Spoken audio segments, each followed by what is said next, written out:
Hello everyone. तो ये है मेरा वैष्णो देवी ब्लॉग। मैं फर्स्ट टाइम वैष्णो देवी गई थी और मुझे सच में बहुत अच्छा लगा था। मुझे क्या प्रॉब्लम हुई, मुझे क्या परेशानी हुई वैष्णो देवी यात्रा में, आपको सब बताऊंगी और कैसा लगा मुझे। तो सबसे पहले बोलते हैं, बोलो जय माता की, और सारे बोलो जय माता की। तो स्टार्ट करते हैं। ये बहुत अच्छा व्यू है। स्टार्ट करेंगे हम। तो हम घर से निकल चुके हैं और पहुंच चुके हैं आगरा कैंट। यहाँ हम आगरा कैंट से हमारी ट्रेन थी जो 4:30 बजे की थी और लेट हो गई थी, और वो 6:30 बजे के समथिंग आई थी। तो हम जल्दी पहुंच गए थे, यानी कि हम 3 बजे 2:30 बजे के समथिंग पहुंच गए थे यहाँ पे। तो ये आगरा कैंट का व्यू है। यहाँ पर और यहाँ पर हम बैठ चुके हैं ट्रेन में और ये लड्डू और उसके पापा की चल रही है मस्ती। और हम बैठ गए थे, सेटल हो रहे थे, हमारी सीट देख रहे थे लोग कि कहाँ है, क्या है, नंबर क्या है सीट का। और ये इसकी मस्ती चालू है फुल ऑन। नाइट का हम सोते टाइम मैंने कुछ रिकॉर्ड नहीं किया। आप मॉर्निंग हो चुकी है, हम मॉर्निंग में उठ चुके हैं और हम पहुंच चुके हैं जम्मू कश्मीर। यानी कि हम जम्मू कश्मीर पे पहुंच चुके हैं। ये है हमारी एक दीदी है, उनकी बेटी है। तो हम यहाँ पे बैठे एंजॉय कर रहे हैं और मॉर्निंग हो चुकी है। ये है जम्मू तवी स्टेशन। यहाँ पर हम पहुंच चुके हैं। हमने थोड़ा सा रिलैक्स किया और यहाँ पर हम उतर चुके हैं। हाँ, यहाँ पर हमें उतरना नहीं है, बट हम यहाँ पे थोड़ा सा रिलैक्स या कुछ खाने पीने के लिए उतरे थे। और ये मैं और मेरी दीदी हैं, ये जीजू हैं। और हम यहाँ दीदी की, जिया जी के लड्डू की मस्ती और हम बैठ चुके हैं ट्रेन में वापस और अपनी डेस्टिनेशन के लिए निकल चुके हैं। ये सुहाने सुहाने पहाड़ और ये सुहाना सा मौसम। जब हम गए थे तो थोड़ी सर्दी थी, इसलिए कैप वगैरह पहने हुए हैं। एंड फाइनली है यार, हम पहुंच चुके हैं कटरा। सच में बहुत अच्छा लगता है जब आप फर्स्ट टाइम विजिट करो और आपकी डेस्टिनेशन इतनी सुंदर हो, जितनी सुंदर आपने बस किसी के मुंह से सुनी हो या किसी के वो फोटो में, वीडियोस में। और ये देखो, मेरी खुशी का ठिकाना नहीं है। देखो कितनी खुशी है ना पहुंचने की। और ये सब लोग जो हमारे साथ गए थे, यानी कि यानी कि ग्रुप गया था पूरा, बहुत अच्छा ग्रुप गया था। तो ये सब लोग हैं नारे लगाते हुए सारे। नारे बोलो जय माता दी, बोलो जय माता दी, जोर से बोलो जय माता दी, नारे बोलो जय माता दी, जय माता दी, जय माता दी, जय माता दी। अब हम जा रहे हैं कटरा बस स्टैंड। यहाँ से हम भवन के लिए, यानी कि होटल। और पहले हम होटल जाएंगे, रेस्ट रेस्ट नहीं करेंगे, थोड़ा नहाएंगे धोएंगे और कुछ नाश्ता वगैरह करेंगे। ये है बस स्टेशन का एरिया, जहाँ से हम बस स्टैंड की तरफ जाते हैं। और यहाँ पर बहुत बड़ा फ्लैग और हम लगा यहाँ हुआ पर होटल पे पहुँच चुके हैं। मैंने कुछ रिकॉर्ड नहीं कर पाया और हम रेडी आके तुरंत ही इतना थक गए थे और रेडी होने लगे थे। तो बस हम जाने के लिए रेडी हो रहे थे। तो सब लोग रेडी हो रहे थे अपने अपने रूम में, सब तैयार हो रहे थे। तो बस मैंने थोड़ा सा रिकॉर्ड कर पाया, वो यही था। थे। तो ये था, मतलब वैष्णो देवी कटरा से दर्शनी द्वार के लिए हमने ऑटो किया था। यहाँ से ऑटो मिल गया था हमें, तो ऑटो किया था हमने। यानी कि बहुत दूर था, हमें वहाँ पे भी चढ़ाई करनी थी, यानी कि चलना था वहाँ पे भी बहुत। तो हमने ये है फर्स्ट यानी कि पड़ाव, यानी कि सुंदर सा दर्शनी द्वार। तो हम यहाँ पहुँच चुके थे। वीडियो रिकॉर्ड नहीं किया है, फोटोशूट किया है, तो यहाँ पे फोटोज ली थी हमने। तो वही मैं आपको डाल दूंगी। बहुत ही सुंदर लगता है। सबसे ज़्यादा कहते हैं ना कि आप सुंदरता रात की चांदनी में है, तो वही हिसाब था। यहाँ पे बहुत सुंदर लग रहा था। दर्शनी द्वार था ना, वो बहुत अच्छा लग रहा था रात को। तो हमने यहाँ पे थोड़े से फोटो क्लिक कराए और हम फिर चल दिए।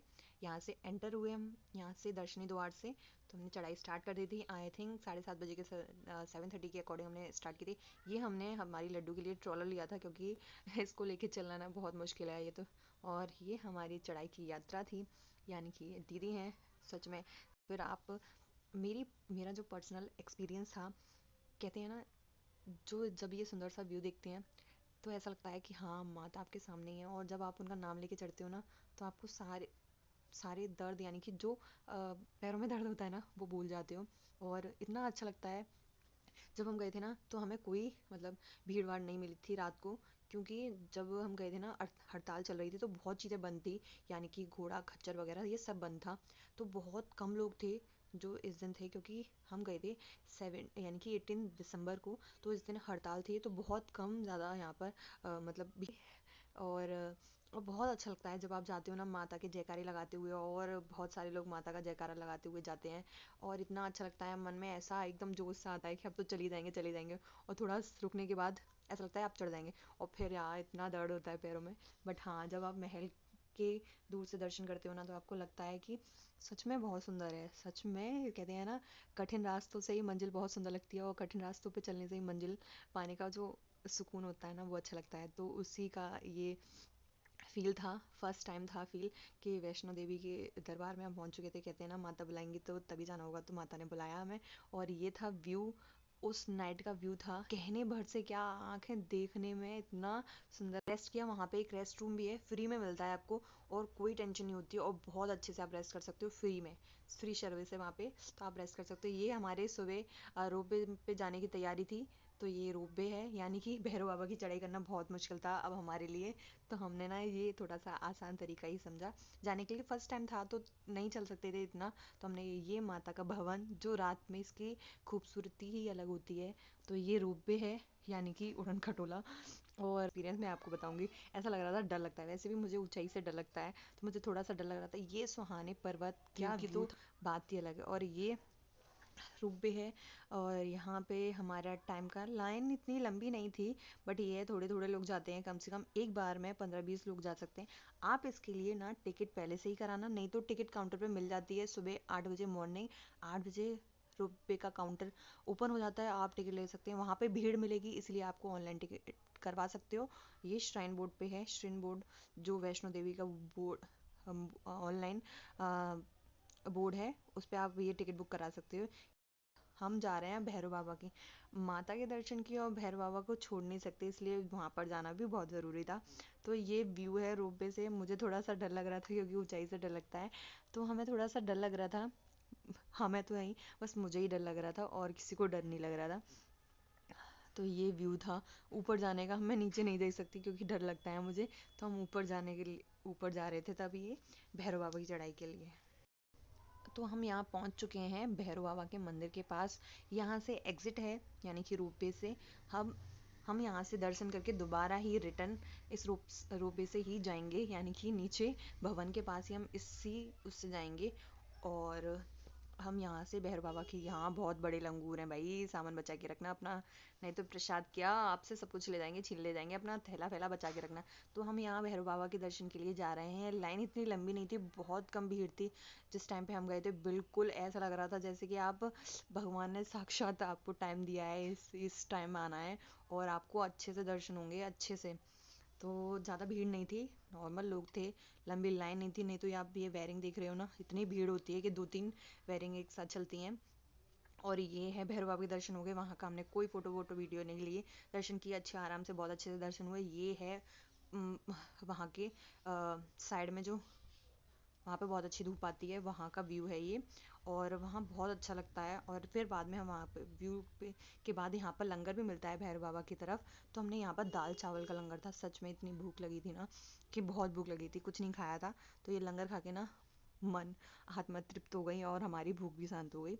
तो हमने यहाँ पर लंगर खाया, सब लोगों ने खाया जितने भी लोग थे, और बहुत टेस्टी था। कहता है स्वाद है इस प्रसाद में, तो हर एक में स्वाद होता है, तो वो स्वाद था।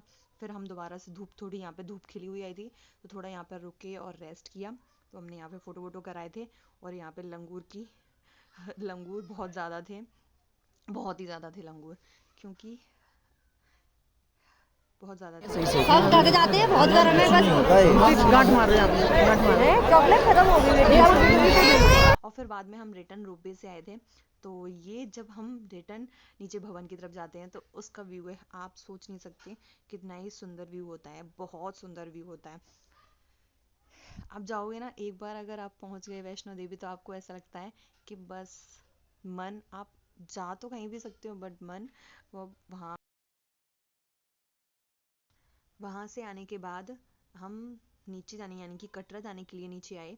और सच कहते हैं कि देवी चढ़ाती तो इतनी मुश्किलों से है, वह उतारती ऐसे हैं जैसे कि आपको पीठ से धक्का दे रही हूँ कि जाओ अब जाओ अपने घर। तो सच में ऐसा ही लग रहा था कि बस नीचे चढ़ाई है ना, तो जब जाते हैं ना तो ऐसा लगता है कि ढलान ढलान है, तो उतरते ही चले जाते हैं। और यहाँ पर ढोल वाले आ गए थे, क्योंकि जब हम गए थे तब कोई ढोल वाला नहीं। यहाँ पर डांस करने लगे थोड़े बहुत लोग, और ढोल बजा रहा था, माता का जयकारा लग रहा था, तो हम भी नाच लिए। इसी बहाने सब लोगों ने नाच लिया थोड़ा बहुत, और फिर चल दिए हम। अब हम इसके बाद जाने वाले हैं अर्धकुमारी दर्शन के लिए। हाँ, अर्धकुमारी की दर्शन के लिए आपको 24 घंटे में नंबर आता है, तो आपको पहले से ही टिकट लेनी पड़ती है। आप जाते टाइम अर्धकुमारी मंदिर की तरफ से होते हुए आएँ, या पहले से ऑनलाइन टिकट बुक करा लें, जिससे आपको सुविधा होगी कि आपको टिकट लेने में। और ये मंदिर केवल 2 घंटे 2.5 घंटे के लिए खुलता है। और हम ये अर्धकुमारी के पहुंच गए हैं। ये गुफा है जाने के लिए, यानी कि छोटी सी गुफा है, इसको वहाँ कहीं से निकलेंगे और कहीं निकल जाएंगे।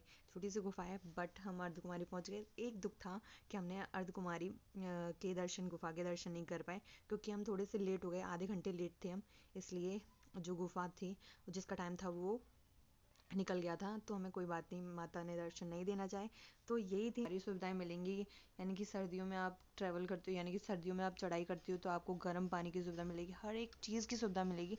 रात को भी आपको हर एक चीज़ की सुविधा मिलेगी, सब कुछ मिलेगा, वॉशरूम वगैरह सब कुछ मिलेगा आपको चढ़ाई करने पर भी। तो आप बेफिक्र जाइए माता से मिलने, और माता के दरबार में बेफिक्र जाइए, अच्छे से घूमिए। बहुत ही अच्छा फील है जो बहुत सब लोगों के मन में रहता है, तो बस उस फील को आप लेके आइए, और जब माता बुलाएंगे तो आप खुद से चले जाओगे। यहाँ ये बुलावा उनके ही दरबार की तरफ से आता है, तभी बुलाना होता है। तो मुझे बहुत अच्छा लगा, आप भी जाके देखना। ये था मेरा पूरा ब्लॉग।